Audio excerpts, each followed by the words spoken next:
attention bino bandeko na ba congolais bozaki penza ko landanga na médiaté mais nazaki mingi sikoyo na monde sikoyo ya mindele bazaki toujours ko promouvoir ko lobela siringa c'est pas peut-être yango no monaki ke information penza ezaki mingi penza na monde penza ba congolais te baza awa mais neti ko adhérer neti na ba fédération Batunaï Kokuta Abazo, Bunagane expliqué au maître Konga, Big Fire et puis Petit Zéfi. Ok. Na Rachidi Moricho. Le reste, ils ont Big Man, tout le monde a bien appelé Cash Big Man Boy. Il n'est pas ça quand non, non, j'ai une chance à assister. La fédération a évolué. C'est difficile au moins Congolais. Congolais, les lots, ceux qui ont support, il y a après combat, il faut il faut. Or, si vous avez support, il y a qu'à foutre billet na yo, hein? Parce que mbongo wana oyo zo foutre billet, ndé peut-être tant mususu prime nange ko bimela wana. Alandi. Ala pasteur Gilbert. Et ça un peu problème te mona wera na frère Patrice. Et ça on makambo. Et puis nga na kokola nango bi ke nazala dirigeant na Ekodim. E bandaka kama mwanzambe sindia banda oyembela nzambe. Asuka epa. Siko nga na zo biso vérité ke ndenge za boye na bi makambo kiste na monde kachi. Asaline. Asaka coach no tuzoboya ngopone. Oh. Na yebisanga na en Afrique d'ici donc comment te yebisanga na ye te question ya mutuana oyo tant mususu a se renseigner qui bien te a se renseigner bien te mais yebisa que yo muto yebisa ki ye kombo de nani muto yebisa yo te nako c'était wana anonyme. Oh OK mais nazala formé aucun jour na tikala ni ko mata même ring na ye. Peut-être na mona kala na télévision que on est comme ta même ring na ringo ya bundeli ngape na na matiwana avant ye ou bien après na tikala ko sala ngote mais on reconnaître que ça est na musala o puis ça musala n'est bien pourquoi pas asala musala na bien té BBM Bibiche Mbombo officiel toujours à la pointe de l'information. Abonnez-vous, likez et partagez. Bibiche Mbombo officiel, votre chaîne de référence. Un grand merci à vous d'être connectés. C'est là votre Bibiche Mbombo Plasma au micro. Ne zappez pas, ne faites pas trop de bruit. Restez toujours connectés, mes amours. Est-ce que ça va chez vous? Si ça ne va pas, ça va aller. Voilà. Bienvenue sur votre chaîne Bibiche Mbombo officiel. Si c'est votre première fois, n'oubliez pas de vous abonner, mes amours, et surtout de cliquer à cette cloche de notification pour ne pas rater l'une de nos prochaines vidéos. Un grand merci à celui qui est à la prise de vie. On l'appelle donc Esdra Malela, l'empreinte digitale qui fait un travail de tuton. Un grand merci à tout le monde. Aux nouveaux abonnés, je vous aime bien, je vous adore. Continuez de vous abonner et partagez les liens de nos émissions. Ça nous fera du bien. Voilà. J'ai un réel plaisir de recevoir pour vous les champions d'Afrique appelés États-Unis, autrement appelé Georges Kabongo. Son nom de scène c'est États-Unis, voilà. C'est un champion d'Afrique qui joue le catch moderne sans fétiche, voilà. Un grand merci à vous, restez toujours connectés tout au long de cette émission, surtout ne vous déconnectez pas. Vous allez en savoir plus à ce qui concerne sa carrière et son style de jeu et tout vraiment. Vous allez découvrir tout au long de cette émission. Restez toujours connectés. Il est là déjà présent. Je m'en vais saluer mon invité.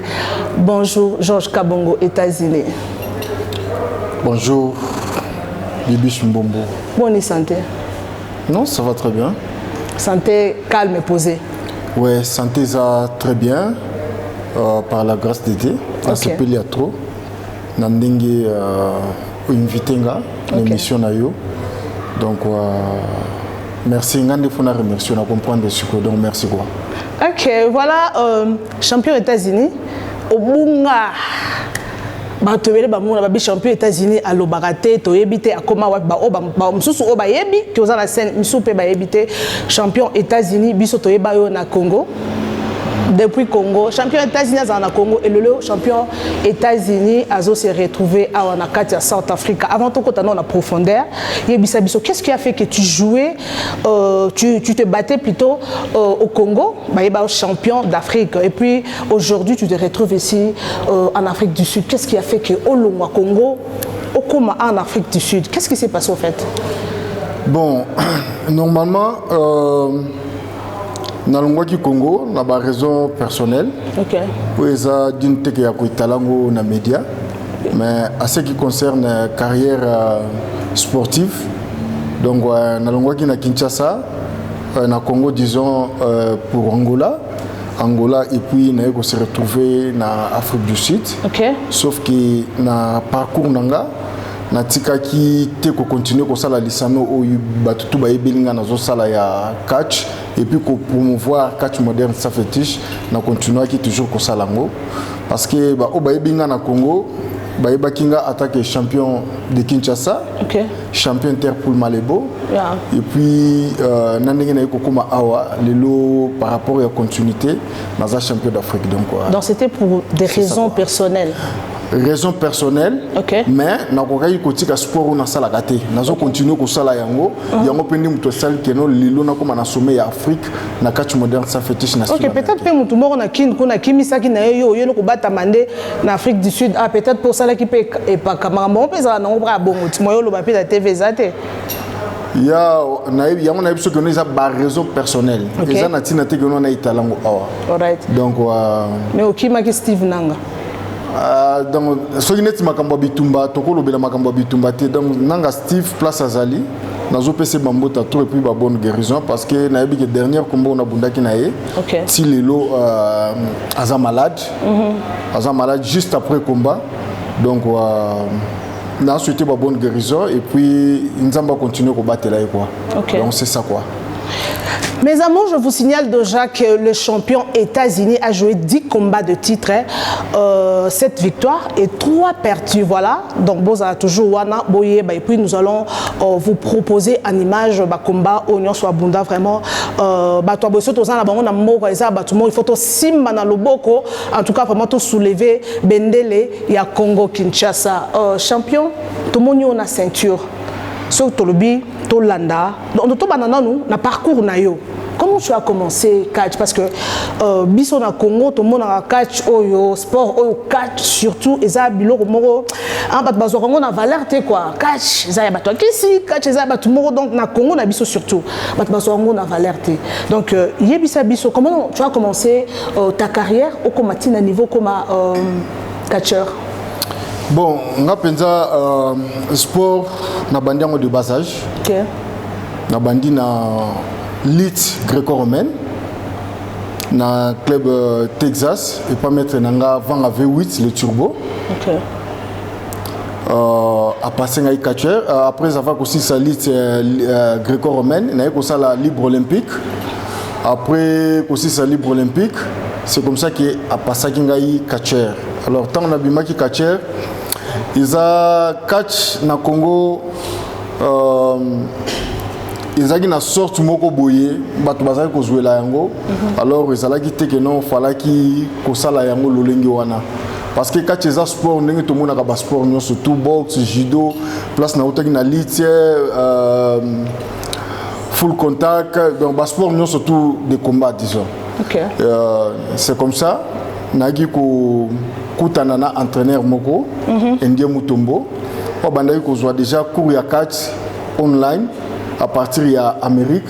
OK. Yende mutu ayaki ko joanga pona ko apprendre ngai catch moderne sans fétiche ozaki na style américain. Donc nde yango wana na vandaki pembeni plus de 10 ans na Congo ko apprendre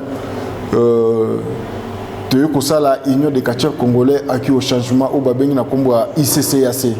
OK. Alors il y a un mutu ya kosala au moins différence par rapport à catch oyo bavie na biso bango petang babandaka malamoko na ba stylo eza le lote o mutu nyo surtout azalaki ndoki azalaki nganga malamoka ba komo bengi catcheur te. Tant babandaki na ba style allemand ba style français yango baza ko bundakala. Mais du coup, si je ne me trompe pas, Nazaki peut être trop petit, mais selon l'histoire, année 85, okay. 86, donc année, une démonstration magique dans le sport ya catch. Alors, biso tant que la génération na biso, tout le monde qui ekosimba te heureusement tozalaki na pembeni ya mutu oyo azalaki déjà na connaissance nde abandi koapprendre biso. C'est comme ça que na bandaki ko évoluer et ligue ya catch à Kinshasa et adopté qui style wana ya catch moderne sans fétiche. C'est comme ça comment ils organiser ba championnat où il salaki qui na 2007 États-Unis na kombo ba ibele kinga na bimi champion de Kinshasa.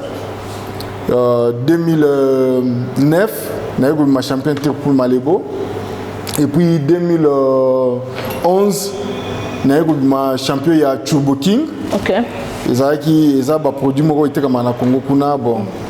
Eza na ngwa passant et puis le 2019 na eu ma champion d'Afrique na libanda ya Afrique donc c'est comme ça donc carrière nanga yango wana vraiment l'iti nangi zalaki toujours ya ko sala catch moderne sans fétiche et puis pour apprendre pe na bana o bazolanda biso pour lakisa bango que no catch ezaka ki cité. OK.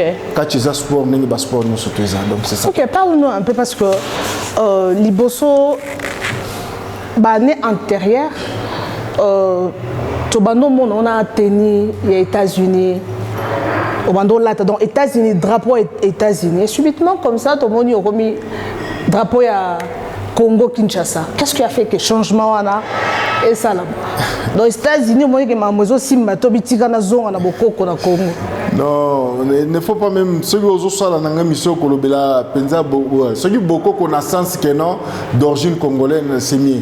Mais tant on a zaki na Congo nazaki kolata tenu wana de nazaki représentant ya catch style américain na Afrique centrale.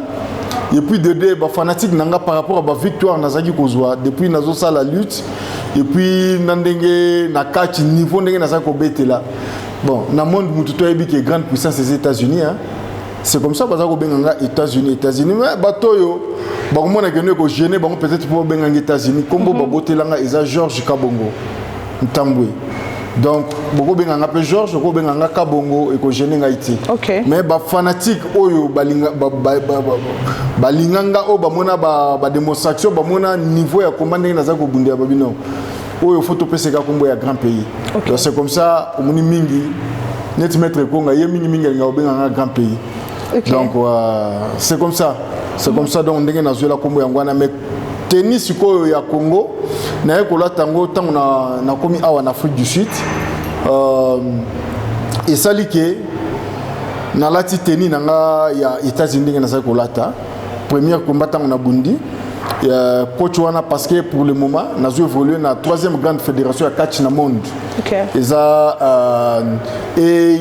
AWA donc eza na Cape Town place na zo le titre oyo il y a champion d'Afrique tant on a commis ba ebisinga no e bundeli nayo na ndenge oyo zali oza roi ya catch congolais yango to lingi biso mindele biso OK ba africain nyoso to benga yo Congo King. OK yango au mona pe ba obligé penga qu'il faut na lataka drapeau ya mboka nanga. Donc on a présenté bango déjà na mboka na discipline et puis balobi awa il faut na représenter mboka nanga. Donc c'est comme ça na koma kolata teni ya RDC drapeau pour na kola qui ça symbole et puis le kumu ya RDC. OK, pour na kola qui ça symbole pe le kumu ya RDC. Malgré ozo je ne sais pas comment appeler ça mascarade eza ni na ko benga quand tu dis comme on appelle ça comment catch moderne sans fétiche. Est-ce que on est en mascarade des États-Unis parce que Coco m'appelle champion eza facilité hein. Parce que yo ba combat parce que tu as 7 victoires sur 10 combats de titres et 3 combats perdus. Donc na nyonso wana olingo yebisanga ka ke o ça l'entraînement. Parce que que o yebisanga ka za entraînement ils ont travaillé trop. 10 combats et 7 victoires. Et les lots ont remporté champion titre wana ya champion d'Afrique. O yebisa bizora ezara travail ka. Bibiche hein? OK.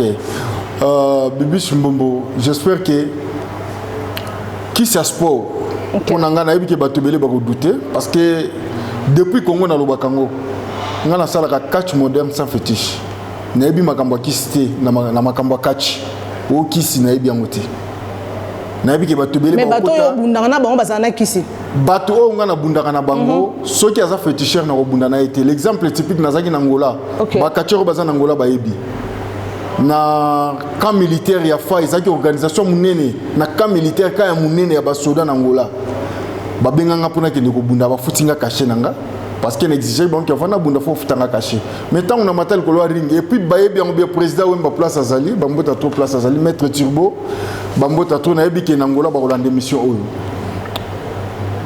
et puis ba kozala ba ko expliquer pe na batu mususu ke mutu wana azana logique mususu na matana ring ba matielanga katier moko féticheur que non faut bunda na ye na kitaki na ring na discuter na bango te ya so ke na bunda te na bunda te na kiti na ke na vestiaire na longol pe bilamba o te zonga na basoda balandi po ba bondela bazaki na susuke ba mona nini ona ko sala parce que ba yoka kanga na musika oye bandeni ke mutu azana kisi il faut pas informer autour de toi-même au mon niveau que mutu azana kisi zela BBC katier féticheur est-ce kami bomba parce que lelo ekolekela batu ndenge za boyekeno na ministre katier ndazo lobaki azana kisi te ezolekela batu et puis mingi bakondima pe yango te vous comprenez donc ceux qui déjà katier féticheur azoya akolinga déjà la question que non il azana kisi ndenge tovandi no boyeta muso mona fongole sai bwa bimiselo no te bakisa mikolo komi moderniser enfin komi moderniser tant mususu yo pepo parce que toye ba pete au mona pe mutu boye nazo lando internet ndenge bato bazo landela o nazo ka pe masolo na ok non ndenge ozawa te ko s'échapper tête si j'ai za yo non ngane journaliste yo ko répondre à ba question dans mais pourquoi nga soki nazo bisozo ndimanga tozo ko ngaité donc nga nazo comprendre na nazo comprendre mais siko yo ka siko na elo na ko ko yebisa bato plutôt aider na bana oyo bazana besoin pe basa la catch qui c'est sport et entraînement qui c'est sport nous surtout et entraînement j'espère que maître Congo va contredire ngaité parce que le loso tobi ata na foot ne bato baka o qui c'est na balé pona ni gardien zo ka qui c'est habité o ya ko peut attirer na poteau ne poza qui attirer na poteau ne billet ke ko taper na poteau mususu azo ka ngote pona ni oyebi combien de heures on a s'entraîner par jour non tout ça la confusion te bato belé o baya na catch lelo o bumuna ka catch ya fétiche wana eza bato bazalaka banganga OK et lelo baluka siko ke bami bomba tema geneti na Congo na biso l'église comme tellement ebelé baluki bami bomba place ni balandaka bango donc tokende na catch mais OK eza ndingo wana te soko tali baja nguma o banda ko sala na zandukala ki bakangi basaki bo tout ça bato bazo bimisa nguma baje oya bazelu e komi sucre o ba moto ndenge to mona ba mbala bazo bina bazo mpakola ba moto na nzoto biloko wana ezaka suste e komande na catch do bato wana tout lokota bango na nzela bakoma ko saba démonstration magique likolo a ring et puis bazo benga ngo catch donc c'est énervant parce que eza éducatif même pas ezo éduquer batuté eza na batu muso matina ring bo longoli bilamba tikali mutakala et yebisanga oza en couple na bana tout ça o yebisanga ce qu'on ni no moi sino bien bana no kangi bango misu. Non, ils ont la sensité. Ce n'est pas éducatif. Il y a un gars qui a conseillé Batu. Catch. Ils ont sport. Batu bazwa goût. Il y a un catch au biso tozo ça. Ce n'est pas pour rien moni lelo. Attention ibino bande konanga ba congolais. Bozaki penza ko landanga na médiaté, mais nazaki mingi sikoyo na monde sikoya mindele.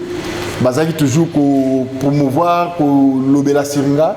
Ce n'est pas peut-être yango monaki que information penza ezaki mingi penza na monde penza ba congolais te mais j'espère qu'avec bino ndenge na bandi na bino siko boye ba congolais ba ko découvrir makambo belé quoi donc catch ezaka ka kisité catch eza sport ndenge ba sport tout ça donc ce qu'on a yeba.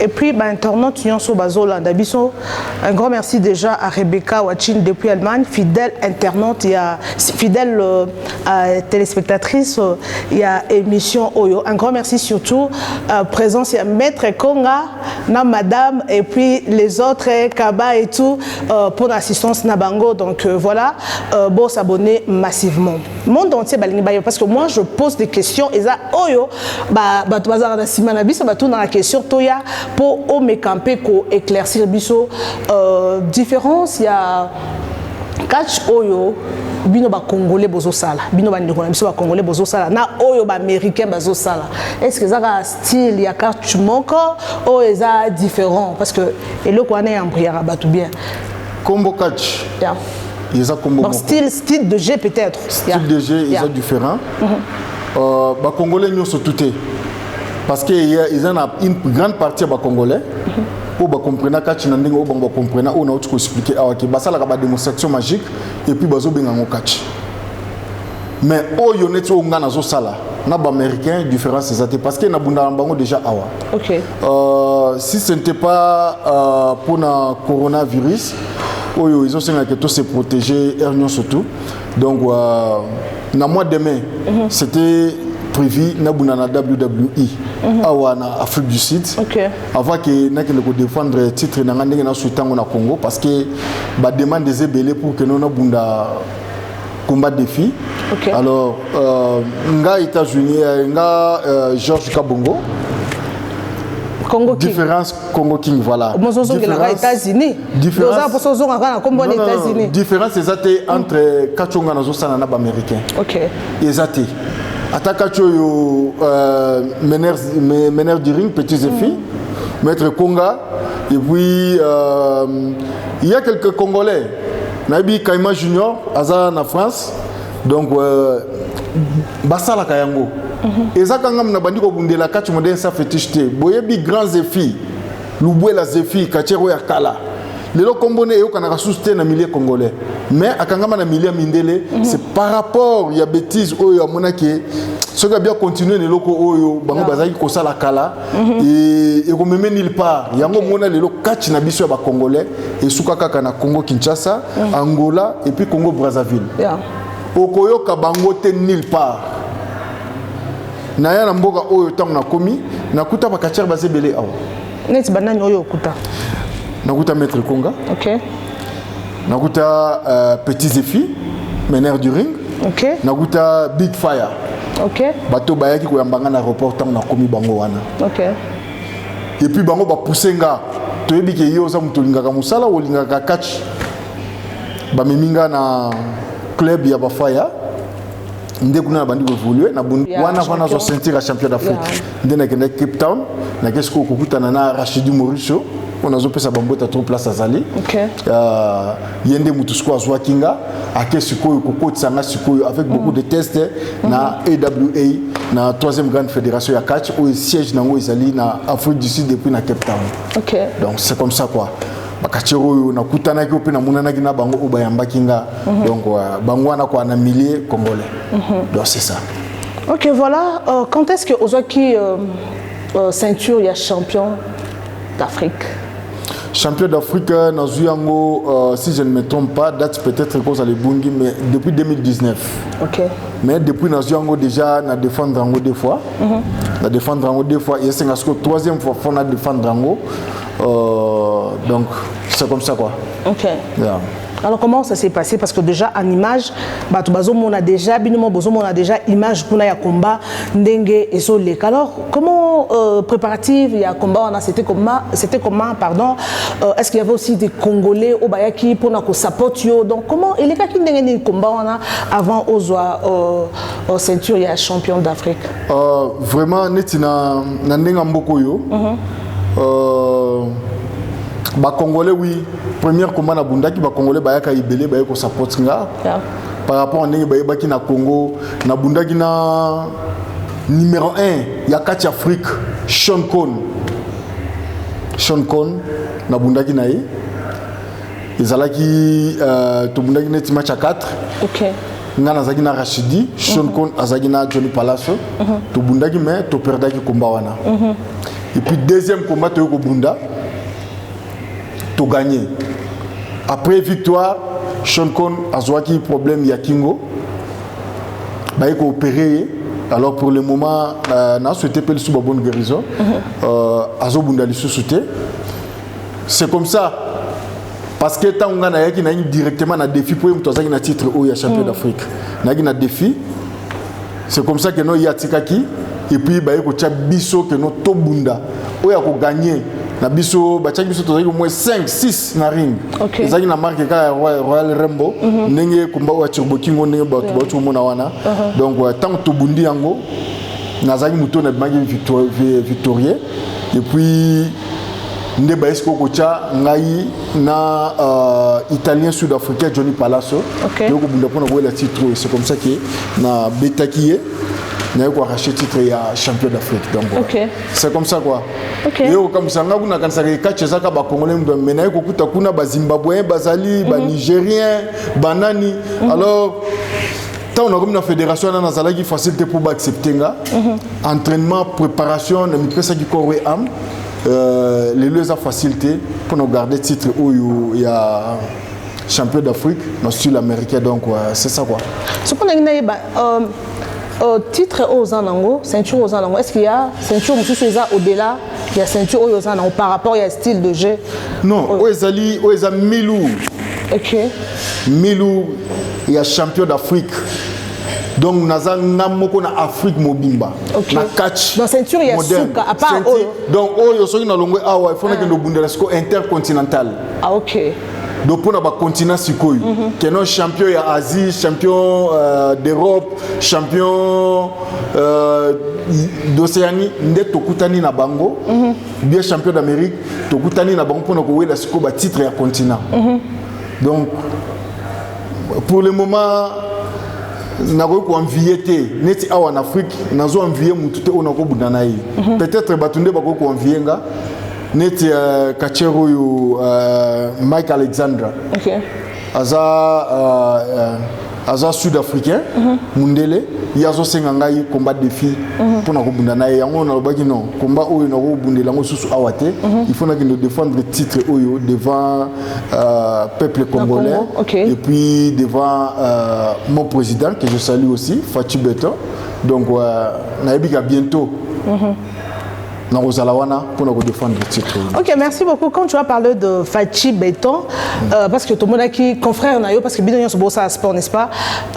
Junior Makabou, tout le monde qui est en image, Bayamba qui est Fachi Ayabi, on a vu vraiment des images. Alors, étant que champion d'Afrique, aux années à la South Africa, est-ce que tu ne penses pas que Oko Kendeguna, tu as un projet d'aller là-bas Bayambayo, étant que champion d'Afrique, parce que quand même, ils ont représenté Bendel et Mboka Nabiso. Oui, en passant, je salue aussi Junior Makabo, un frère. Bambo a trop place et puis félicitations, courage. Na le coup tozo sala pour Mboka, na continuer na profiter pour saluer champion d'achat na FC, les lois sala peu fierté. Oui, quand les Congolais ont un problème, mais j'espère que Junior Makabo pour Alongwa Awa Akende Congo, j'espère qu'ils ont toujours une connexion et surtout que pour que le président de la République a Yambayo, le président de la République a Mninga Moutouté. Ils ont un que non, aux alana batu connexion, n'engagez pas président Jean Bertmas, Bazawana, Patrick Tshisekedi. Bazawana, j'espère que la démarche est au Salamanango. Et puis, na entraîneur d'Anga, Indien Mutombo, na ebi que la démarche ils ont continué comme ça jusqu'à ce que Iroko la Mokonzi. Et puis, na canal na yope, n'est déjà na ebi que l'andarapé ba image trop. Et en plus, que vous appelez la DICIV. Voilà. DICIV, tout le monde déjà conseillé, il y a président, mais c'est Jean Coco que je salue en passant. À Zapé, on a quoi qu'on introduire, parce que tout le monde a message, j'espère que le message est passé. Message est passé. Nabi qui Makambounion surtout, il est très bien. Mais à ce que je sais, Nabi qui souci majeur Nangé Zali qui n'a qui n'imboka, n'a qui ne défendre le titre devant la population congolaise. Au Belingaka Fachi et puis devant Yemoko Fachi pour continuer comme ça la honneur à Mboka et puis qu'on paie ça na ba idée na ba vision autosanango pour la jeunesse au Isolanda biso na sima pour que nos babungate c'est ça quoi. Alors parle-nous un peu du combat on appelle ça comment Royal Battle. Royal Rambo. Royal Rambo. Na français pas bien on dit bataille royale. Royal. OK. Alors tout le monde qui en image déjà bozomo na wana 4 personnes na kati ya ring. Alors mon image wana donc et ça linga bien parce que biso c'est pas moi-même ba congolais belé toyebi que catch tout le monde en kaka il faut makile bima il faut ko kata batu nini ba genre ba catch ba vient na biso ba ya et dit que na ozonge la payer donc biso idée ezala ki bon mais quand je vis des images donc ensemble avec vous bozolanda ba image wana tout le monde ezala le rôle style américain. Vraiment, dites-nous un peu. Et les cas qui n'ont et puis tout le monde que non, tu as gagné au Tikali Yomoko, surtout et le roi Souko Sala qui wana au Tomboli, on l'appelle comment? Chien méchant. Au Tomboli, au Boaki en tout cas États-Unis. Oignon Suezra catch sans fétiche. Oui, comment la vérité t'es papa? BBC, merci à toi. On a isa parmi ma preuve. Oyo qui naye ko ko lisanongo awate na banda kango depuis na mboka izalaki tournoi il y a Turbo King où esengaki keno toujours en presque na tous les 24 communes et puis na suka nango net bataille royale wana izalaki pona koluka koluka challenger ko kokutana na tenant du titre où izalaki nanga Steve. Alors c'est comme ça, après avoir kobeta, bakacher union surtout ya district nanga, ndena yoko kutana skona ba champion ya ba district mususu neti Django Mabende, azali ko représenter Chango, et puis Chobo azali ko représenter Moamba, chez Mecha azali ko représenter Lukung, et puis azali ko représenter Funa. Donc c'est comme ça, nabimaki champion, il y a Turbo King. Naïko comme un challenger direct, il y a tenant du titre Zagina Steve et puis Naïko Bundanaye. C'est comme ça qu'il a arraché qui titre, il y a champion Turbo King. On est sponsor. Ok. On est en dehors de Makamboalete, mais il sponsor ne mutu à organiser qui tournoi wana et puis à chaque monde qui j'espère que $10,000. Ok. Oyo na Zouaki na Turbo King. On a continué à saluer. On a vu que la démarche est déjà à niveau na bango. On a vu qu'il y a un retour na bango. Bah organiser pour notre côté sponsoring. Donc c'est ça quoi. Ok. Champion Congo Kin parce que il faut pas mettre ça na komona Congo Kin hein parce que les États-Unis champion États-Unis Congo Kin il faut ko rappeler batu mingi faut ba que champion Congo Kin azana biso na kati ya South Africa. Alors awa combien de combats oyo bundi déjà na kati ya South Africa?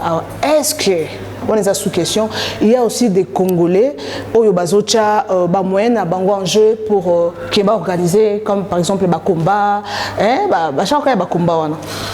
Bon jusque là depuis na mboko yo catch na milieu penza ba Congolais ils a ba catcher Congolais oui bazali ya o baza awa mais net ko adhérer net na ba fédération. Batunaï kokuta a bazo bunaganda expliquer au maître Konga Big Fire et puis Petit Zéfi. OK. Na Rachidi Moricho. Le reste ils alaka ko ngape na za big man tout on a bien bunda pe catch big man boy. Il pas zaka na katia. Non na zu penza chance ya ko assister mais na c'est un bon na zu penza chance ya ko assister na nuté. Mais o na zo tangela yo ils ont eu na mona ko ko banda otanga bakomba batote pour na sentiment ou pour na plaisir donc c'est ça quoi donc bato na ndengo na yiko kuta mais que o to kuta o manager moko congolais tout ça boyboité ata ba place to na bundaka kuna na fédération na évoluer ka kuna eza difficile au mona que non congolais les lo so gazo ko support yo yebaka kazo ya yebi que non après combat yo faut au pesayer lisusu il faut asa or yo so ko linginga o lingo support nga yaka futa billet na yo hein parce que mbongo wana oyo zo futa billet ndé peut-être tant mususu prime nange ko bimela wana parce que za sport za business oyo senga ke batu faut ba se retrouver nango batu faut ba vivre nango mutu ko organiser le côté que no yo ye libanda oyo ko talanga na zo bunda et puis ko mo benga na téléphone mais ndeni nyawa toza 10 toza 20 ya ko tsa biso pesa so ba billet mundela olinga biloko wana te donc yango moni na milieu wana okutaka mindele na mindele nde bazalaka wana soko tali même image wana on a joué titre oyo ba congolais ça la inga souci parce que tant on a tel na gauche na tel na droite tozala ikanga na zefi comment ça? Non, est-ce que tu n'avais pas eu le temps de sensibiliser peut-être entourage nayo parce que par exemple Junior Makabu abundara combat moko na deben awa ezalaka na sud-africain moko awa mais il avait eu le temps de sensibiliser donc il y avait beaucoup de gens balanda qui pour na ko support yo. Oui, support wana ozolo ba ya Junior Makabu makambo na zolo ba je crois que mutako ako contredire ngazati à contredire ngate congolais lelo pour na ko support il faut que intérêt les ani na kati congolais lelo pour ya kotala yo il faut payer sa transport voilà au payer sa ba polo au payer sa ba transport mais ngam nazo ko bunanga ne naza acteur bino ne faut bo support bino ne faut bo pesa nga na bandina na passe na ni entraînement ko futa gym ko liana nu yanga moko et puis jour ya combat bino faut boya kotala nga il faut na futa bino avant boya kotala. Mais champion, bah ça on la répète. Non, yoka to la bien parce que ngana ko na koki ko la perdate. Omoni pourquoi nazo zongela ko tangela maître Konga Ernest tout Sandra Limbisanga. Donc c'est parce que azamutu oyo soki nazalaka na ezalaka pour intérêt. OK. Azamutu on a moment nyonso tout, on a besoin azaka toujours présent. Vous comprenez? Maurice de même. Mais ceux qui ont un milieu de Congolais, lelo na zana combat. Yebaka kendenge zawana pour na bango za déjà shida.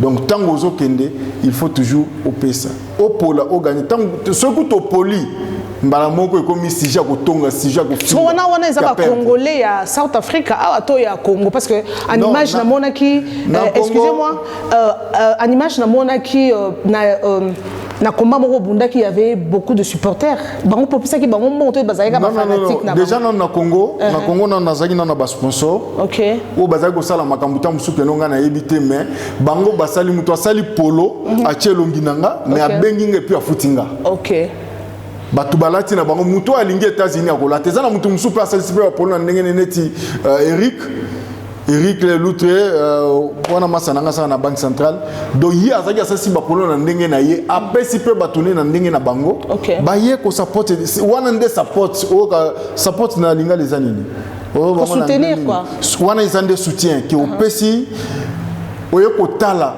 pour na sentiment na yo eza loisir eza que no yo ko tala pour na ko tala match ozo futa billet oyo otali match ata soki équipe poli ozongi mozo continuer toujours ko linga équipe na yo mais comment fait-il yo zo linga États-Unis oyo ko tali na ndenga zo souffrir na soki ozo yebisa que no futa yo mbongo parce que ba congolais ya South Africa on dirait nde baza bon ba on support ba ninga te hein to ezaka bon ba busy personnellement nazota la carrière nanga na linga bandeko na biso trop kwaza na temps ya ko support nga soki naza na combat ba ya kaneti combat moko na mona ki katakata ba ya ki kotalanga petit nanga 17 junior azas qu'aux États-Unis ba yaki ko support nga ba yaki ko tala et puis c'était bien bazala ki de suite ba sepela ki na combat et puis tant bazonga ki ba pesa nga aucune condition. OK. Donc c'est comme ça ce qui mentalité ya ba congolais ñu surtout aux alandenge wana j'espère que na libanda boye to kozala soudé donc c'est ça quoi. OK mes amours, nous allons lentement et sûrement vers la fin de notre émission. Lentement et sûrement vers la fin de notre émission. Un grand merci Nabino Bato Nyonso Bozalara. En tout cas, continuez de vous abonner. Cliquez surtout à cette cloche, à la pouce bleue. Cliquez et partagez les liens de mes émissions. Ça me fera du bien. Voilà. Tozo Kende Malembe Nasuka. Il y a l'espace commentaire juste là en bas. Et un numéro de téléphone. Vous avez un numéro de téléphone pour avoir plus de précision. Et l'espace commentaire. Juste bon, commentaire. Voilà, ça nous fera du bien. Voilà, champion États-Unis. Coach Nao na musalo zanan. Wa format yo vraiment le lot. Oh ça la fierté. Au rôle bakino muto vraiment l'accent musalo wa format le lot dans les États-Unis. Coach na bandina na coach nanga de formation, ils a mettre Vanga V8 le turbo. Moi na ya Muke Bandidos que son âme repose en paix wana koko nanga asa kofine déjà na sport. Et puis, nous avons formé un catch style américain, ils ont Indien Mutombo. OK. On a bien accueilli encre correcteur. Alright. Place Azali, Bambota trop. Donc, Moussalango Yangoyo, Oyala Kisakinga. Lelo, ba mérite Nango Yangoyo. Alright. Parce que Namboka Oyo est facile à noter. Nous devons accepter. OK. Il faut oser la qualité surtout. Et les lotam munaye et senga kinga ite que nous fona sala une année pour que ba accepter na fédération où na évolué aux troisième fédération catch na monde na banda betali solo banda kala depuis na Congo mais ba bazai ko comprendre était le résultat yango yo donc muto formanga na catch américain c'est Indien Mutombo. OK, mais ngana lokali solo mutu mo ebisa on dirait edingo ndo muta forma yo. Il y a aidé. Na habité na style nini? Tenga on a yoka na lingi na vérifier. Na affirmer te. Na lingi na vérifier ka on na yoka. Omoni lo mo ngana ko ebisa eza nini eza ki Azavier à sa seule période na sa seule tanaye. Botiki apema naye parce que niveau makambo ndenge ezokende sikoyo eza lisusu te que non tina ya continuer ko promouvoir fétiche ou bien kisi kolobela yango te bango style na bango ezaka ya kisi hein mais yemoko soko sali une émission ko expliquer que non ya sala ka kisi wana bondimi mais nga siko soki na lobi que non na sala ka kisi te omona na bakaba bazoko ta doute que wana ezaka ka kisi vous comprenez? Donc, yo ozobo ya no kisi. La fédération. Ata Freddy. Au moins Freddy, quand on a l'ingénieur ba manette wana ba fier tout ça. À cause de la bozo tala na ye mais souka na ngona sa motema. Azoba. Te kisi. Ezaka kisi ezaka kisi. Mais pourquoi bozo linga to promouvoir kisi? Non non. Ole to lobela discipline, to lobela sport. Freddy a raison. Na image moko obozo mona wana. Comment Morozo Bundana, bah geste Morozo Salawana, Ozo Lengi Samapeka, après Betty, ceux qui prise aux États-Unis. Pour nous, quoi ça bisoboy. Il y a ma prise wana nyo c'est ça stratégie. Oui, il y a stratégie, il y a entraînement et puis bah y a on a beaucoup de classes il y a catch ezali. Qui va comme catch nabik, oye koli yango nanu et puis on pratique en le ring. Ndeba idée on a ça nango que non le to comme na Congo mais na bi que avant et comme nga de ces batang ça kinga na Congo siko to zuke nde to kende siko kokoli sango pona ko encadrer jeunesse donc to ko encadrer jeunesse te na ko la ki sai que non awa fo sala ka kisi boy non nga ko betela nga pena masolo ba kisi te de onyo surtout nga na sala ko la ça ko kana dans son moto émission que ça besoin na ngote na ça ko na besoin tout même pas ko parce que ils ont toujours continuer comme ça la promotion à Satan. Avant Mataring, au Banobunda. Au Salarani. Oui, grand frère Ongana Landi. Adam pasteur Gilbert. Est-ce un peu problème? Tout le monde a ouéra, na frère Patrice. Est-ce un macambo? Et puis nga. Na kokola na ngobi kina zala dirigeant na Ecodim. E banda kama mwanzambe sindia banda oyembela nzambe asuka epa. Siko nga na zo biso vérité ke ndenge za boye. Na bi makambo kiste na monde kachi. OK. Na boyi kisi donc pona nga na kachi ezate. OK. Depuis na bandi ko bunda soki ba betinga KO ça veut dire que na perdre kaninga clé moko oyo ke nazo ko kalisusu te na sengi abandon. Esili. Pour na mona ki match boko botangela nga makambo ba kiste ke o boy na boy te na boy yango na mona match moko bozala ki na godila a prise moko beta kio na la sir ensemble na ba internet tozola ndongo ensemble donc au perda qui vraiment un souffle si là kio déjà yebisanga marque au perda qui espoir déjà que yebisanga marque kachu wana clé de coup wana o akangio non bazola ndongo déjà en direct ata na nzela ceux qui ba kangio yango obi eloko na yango ebomela bomaka nango batubele. Mais si il faut à la seconde technique, ce qu'on s'entraîne à rater, franchement, il faut abandonner. Est-ce qu'il y a des gens aussi qui frappent la scène, na cache bozo bunda isel pe mutaku fi bien sûr. Dikero botal en Amérique, akufa likolo ya ring. Catcheur américain, akufa likolo ya ring. Toza awa na jeune nabiso moko na bana pe ko linga mingi na uta pe ko kalisolo ne je suis pas champion d'achat na émission basala gina Christian Bosembe place azali bambota trop donc il y a sala ka FC mais akufa ki pe en Afrique du Sud likolo ya ring. OK donc ça la risque hein ba risque ça tellement ébélé yango moni ba américain nabiso on a toujours conseillé Batou et puis Bana que balandaka obiso tozo sala likolo ya ring ti parce que poto ya ko sala ngol likolo ya ring tozo ka temps ebele ya ko sala entraînement na ba prise wana pour que toza la self temps tozo mata likolo ya ring donc c'est important ko expliquer kango na bana ernesto parce que bana balingi catch eza na sport moko te na monde o bana balingaka net catch ou bien ba famille balingaka net catch. Mais na mboka na biso sikoyo oleke ba benda batu balinga catch ba comment on dirait que no bazozo ngisa batu na sim. Imagine toi ozo kendo tala komba ya catch na Congo omoni papa mo mbalongoli bilamba atika lini. Yebisanga est-ce que lobi ko mema lisusu wina na Beni pour ba ko taka tu bien Elvina na Dini na George na Daniel. D'ailleurs bana nanga balinga kana nte ke babiloko o wana ndenge sala makawana. Tu vois? Okay. Donc eza eloko moko faut ko éduquer bana et non ko bebis éducation ya bana. Donc c'est ça souci majeur États-Unis Congo King yango wana on a expliqué bino. Donc bah tu vas comprendre quoi. Donc c'est ça. Ce qu'on s'occupe moi par exemple Béni hein. Non George a le papa aujourd'hui je vais devenir catcheur moderne sans fétiche. Est-ce que linga? Na ko apprendre et puis à cause un bon. Na ko apprendre et puis à cause un bon. A cause la peu fierté à monde, il y a Congo na monde. Parce que nga papa ne nazana un exemple à suivre. OK. Donc pour na mutu mususu babi ke naza catcheur pour na ye qui voyoutisme nyo surtout ya monde comme yaye. A comme m'en fou donc nyo stoko ko sala donc parce que yaza catcheur yaza sir na babilo connaissent. Wana na zolo belango na monde na biso ba congolais. Et ça on dirait conseil à vous expliquer bango que non so ko za catcheur et ça synonyme ko za la magicien té et ça synonyme ko za la marabout et ça peut synonyme ko za la fétichité. Catch eza sport ndenge ba sport nyo surtout ezali. OK. Donc exemple yango yo ba image yango na bozo mona j'espère que nazana fier à trop yawa ko présenter titre au na Congo d'une façon que mokonzi mboka amona ba mérite yo malgré tout yana bandenge na biso na ba réseau personnel mais tu continues toujours pour représenter mboka donc c'est ça quoi. Voilà, to comme chuté déjà, to comme pratiquement na souka to zonga na likambo coach wa no répondre na bien te question mususu yaki on dirait sincérité. Likambo coach ne explique que coach nanga. Asaline. Asaka coach no to zo boya ngopone. Oh. Na yebisanga na oui en Afrique d'ici donc comment te yebisanga na ye te question mutuana oyo tant mususu a se renseigner qui bien te a se renseigner bien te mais yebisa que yo muto yebisa ki ye kombo nena muto yebisa yo te na ko c'était wana anonyme.